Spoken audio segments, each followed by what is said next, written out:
السلام عليكم ومرحبا بكم على قناة آخر الأخبار. إن كنت من المشاهدين الجدد لا تنسى الاشتراك بالقناة وتفعيل زر الجرس ليصلك كل جديد. شكرا. خبر عاجل: رفع السميق إلى 24 ألف دينار يدخل حيز التنفيذ. وقع رئيس الجمهورية عبد المجيد تبون مرسوما رئاسيا في 7 جانفي 2026 يحدد الأجر الوطني الأدنى المضمون. وصدر في العدد الأخير من الجريدة الرسمية مرسوما رئاسيا يقضي برفع الأجر الوطني الأدنى المضمون، حيث أصبح يقدر ب24 ألف دينار بدلا من 20 ألف دينار.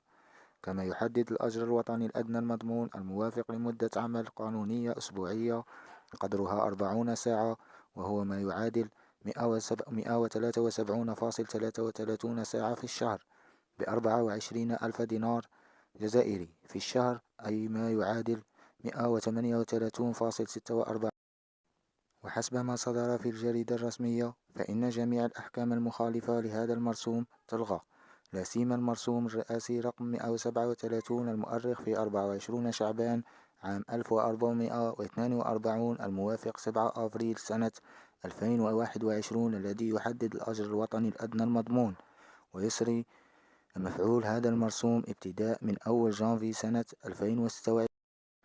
للإشارة، فإن صدور المرسوم جاء تنفيذا لقرار مجلس الوزراء في نهاية نوفمبر الماضي برفع الأجر الوطني الأدنى المضمون.